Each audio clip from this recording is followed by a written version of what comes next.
I stared at my phone, reading the same sentence again and again, until the words stopped feeling real. In that moment I understood how easily love can be cancelled with a single text. If you believe karma always finds its way back, subscribe to this channel. The message came from my dad on a cold December afternoon just 2 days before New Year's Eve. It was short, careless, almost polite. Skip New Year's Eve this year. Your brother's fiancée is a doctor. It will be better if she comes alone. No explanation, no apology. Just a quiet decision made without me. I sat at my small kitchen table, the kettle boiling dry beside me, and felt something inside my chest slowly sink.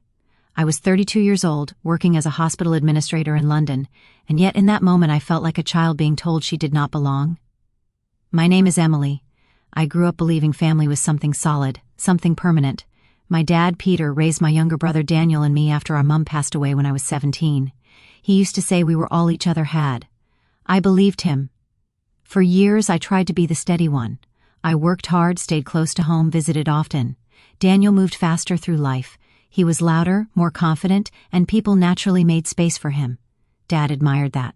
I learned early that love in our house was not equal, but I accepted it quietly. When Daniel announced his engagement to Sophie, everyone was thrilled. Sophie was kind, calm, and impressive in a way that made people straighten their backs. She was training to be a doctor, already spoken about with pride before anyone even met her. She's going to do great things, Dad kept saying. Proper career, helping people. I smiled when he said it. I always smiled. What Dad never mentioned was that I worked in a hospital too, not as a doctor but as someone who kept things running, someone who noticed details, someone who cared deeply even if no one applauded it. New Year's Eve had always been important to Dad.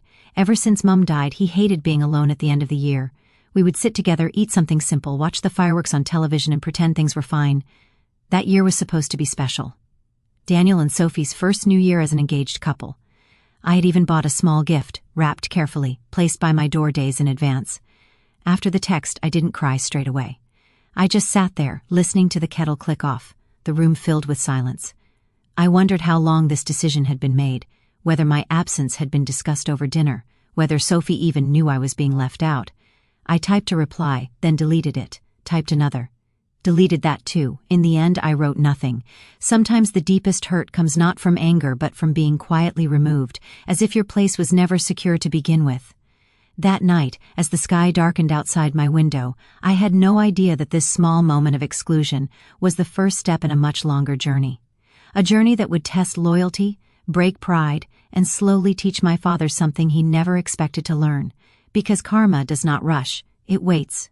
New Year's Eve arrived without ceremony. I did not dress up. I did not open the gift I had bought. I sat on my sofa with a cup of tea growing cold in my hands, listening to distant fireworks echo between buildings.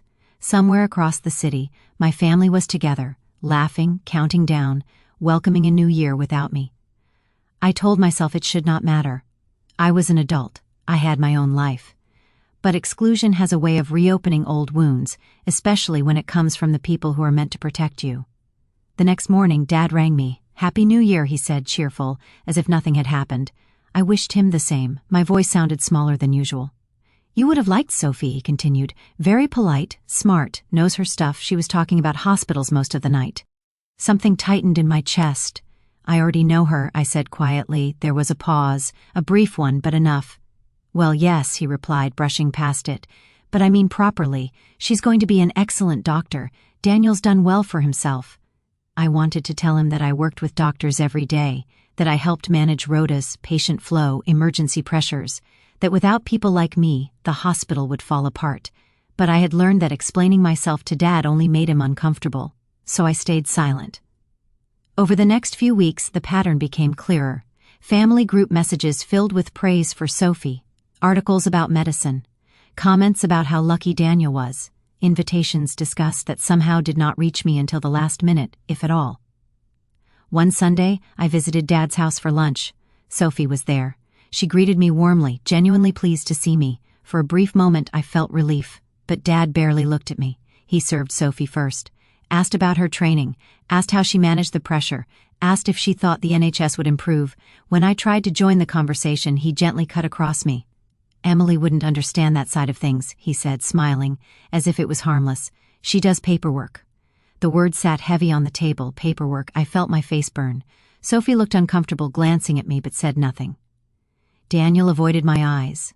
Later, as I washed dishes at the sink, Dad stood beside me. "You know I don't mean anything by it," he said, "but Sophie's work is important. It's impressive. People respect doctors." I swallowed hard. "I work in a hospital too," I said. "Yes, but it's not the same," he replied. "You chose something quieter." I wanted to tell him I had not chosen quiet. I had chosen stability. I had chosen responsibility. I had chosen to stay close when everything fell apart after Mum died, but those words stayed locked inside me. From that day on, the imbalance grew sharper. Conversations where I was talked over. Decisions made without consulting me. Subtle reminders that I was no longer essential to the family picture. What hurt the most was not the favoritism itself, but the way Dad justified it. As if my worth was measured only by job titles. As if love was something you earned through status. Some evenings I lay awake replaying his words in my head, wondering when I had stopped being enough. I still showed up. I still sent birthday cards. I still asked how everyone was. But something in me began to pull back, quietly, protectively. Dad did not notice. He was too busy admiring what he thought success looked like, unaware that in lifting one person up, he was slowly pushing another away. And karma, patient as ever, was listening. Spring arrived gently that year. The days grew longer, the air softer, but something around Dad began to feel unsettled. It was subtle at first. Small cracks that only appeared if you looked closely. He started calling me more often, not to ask how I was, but to talk. About the house. About how quiet it felt. About how Daniel and Sophie were busy, always busy. Hospital shifts, exams, plans. "They hardly have time to visit now," he said one evening, his voice carrying a note of confusion. "Funny, isn't it?" I listened without judgment. Inside, I felt a strange mix of sadness and understanding. For the first time, he was experiencing the loneliness I had been living with for months. During one visit, I noticed unopened post piled on the sideboard. Dad had always been organized, meticulous even. "You should go through these," I said gently. "Yes, yes," he replied, waving a hand. Later, but later never seemed to come. At dinner, he ate less. He rubbed his chest when he thought no one was watching. When I asked if he was feeling all right, he brushed it off. "Just getting older," he said. "Nothing serious." There was a weight in the room now. A silence that lingered too long between sentences. He filled it with talk about Sophie's progress, but it sounded forced, as if he was convincing himself. One afternoon, as we sat in the garden, he suddenly asked, "Do you think I've been fair to you?" The question surprised me so much that I did not answer straight away. "I mean," he continued, staring at the grass, "I know I can be direct." I chose my words carefully. "I think you see people's roles before you see them," I said softly. He nodded slowly. That night I lay awake thinking about the question he had asked. It felt like a door opening slightly, letting in doubt. Guilt has a way of arriving quietly, like a draft through a cracked window. Over the next weeks, Dad became restless. He forgot appointments, mixed up dates, called me by Mum's name once, then laughed it off, embarrassed. Daniel rang me one evening. "Dad's been a bit off," he said. "Have you noticed?" "Yes," I replied. "I have." There was a pause. "You know he doesn't mean to hurt you," Daniel added defensively. "I know," I said. And I did. Intent does not erase impact. Dad started spending more time alone.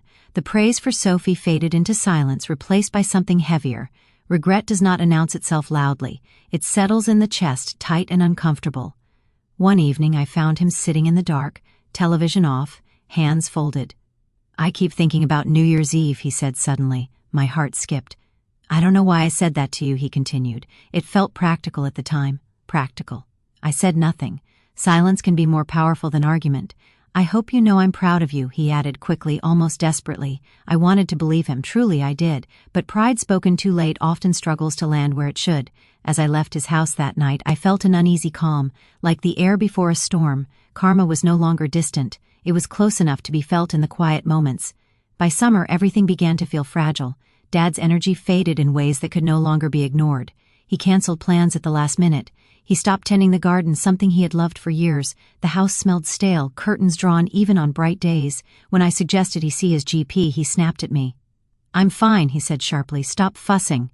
But the anger felt thin, stretched over fear. Daniel and Sophie were distant now, caught up in their own demanding lives. When Dad mentioned feeling tired, Sophie offered polite medical explanations over the phone, reassuring but removed.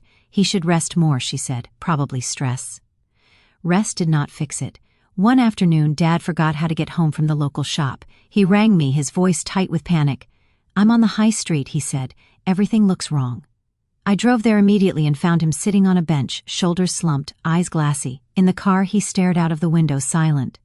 "I don't know what's happening to me," he whispered. That was the first time I saw real fear in him. At home, I made him tea and sat beside him. He reached for my hand without looking. "I've made mistakes," he said. "I see that now." My throat tightened. "I spent so long admiring success," he continued, voice breaking, "that I forgot to look after the people who were already here." Tears slid down his face, slow and heavy. I had never seen my father cry like that. Guilt can be heavier than any illness. Over the following weeks, he withdrew further. He stopped answering messages. When Daniel finally visited, frustration filled the room. "You need to help yourself," Daniel said. "We can't do everything for you." Dad nodded, ashamed. After Daniel left, Dad turned to me. "He's right," he said. "I pushed you away. Now everyone else is busy."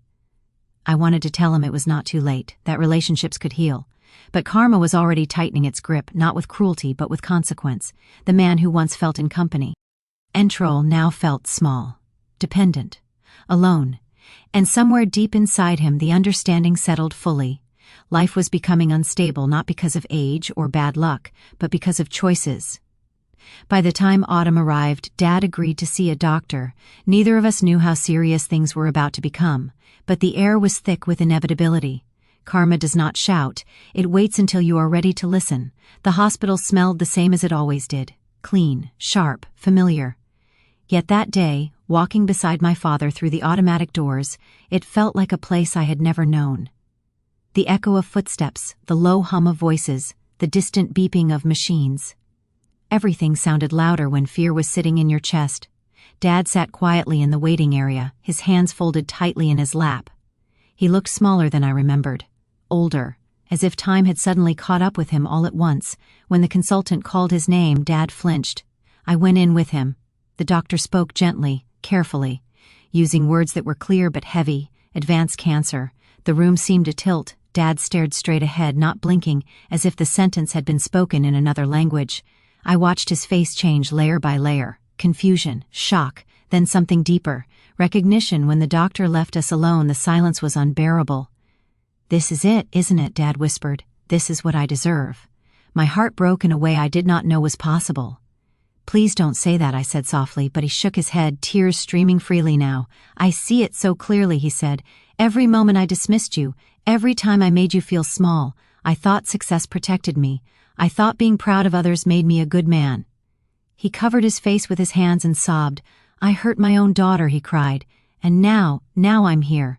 Memories flooded him. New Year's Eve, the text message, the way he had spoken about paperwork, the times he had looked past me instead of at me.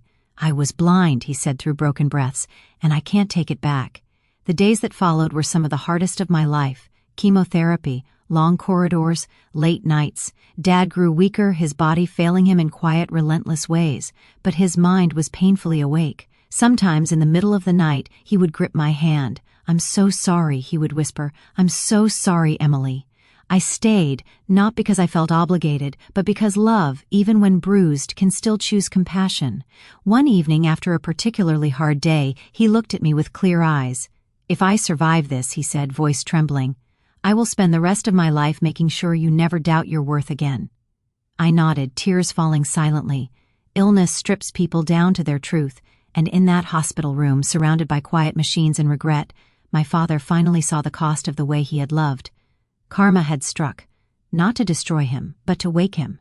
Recovery did not come quickly. There were setbacks, long nights, moments when hope felt thin and fragile. But slowly, almost quietly, Dad began to stabilize. The treatment started to work. His color returned in small ways. His appetite came back, cautious but real. More importantly, his heart changed. One afternoon, months after that first diagnosis, Dad asked me to sit with him in the garden, the same garden he had once neglected. "I need to say this properly," he said. He took a deep breath. "I am sorry," he said, "not the quick kind of sorry, the kind that understands what it broke." I listened. "I measured people by titles," he continued, "by how impressive they sounded to others, and in doing that I forgot the daughter who never left, the daughter who carried me when I was too proud to see I was falling." His voice cracked. "I don't deserve forgiveness," he said, "but I'm asking for it." I reached for his hand. "I forgive you," I said. The words were simple, but they Ride years of pain and release. From that day on, he kept his promise. He asked about my work, truly listened, remembered details. He introduced me with pride, not explanation. When Daniel and Sophie visited, Dad made sure I was included, valued, heard. Sophie apologized too, quietly, sincerely. She admitted she had not noticed how the balance had tipped. We spoke honestly for the first time. Dad's health continued to improve. Not perfectly, not magically, but enough. Peace settled where regret once lived. On the next New Year's Eve, we sat together again. No grand celebration, just warmth, laughter, and presence. As midnight approached, Dad squeezed my hand. "Thank you for staying," he whispered. I looked at him and smiled. Sometimes karma does not come to punish. Sometimes it comes to teach, and the lesson it leaves behind is simple, lasting, and unforgettable. Love should never be given based on status, because the people who quietly stay are often the ones who save us in the end.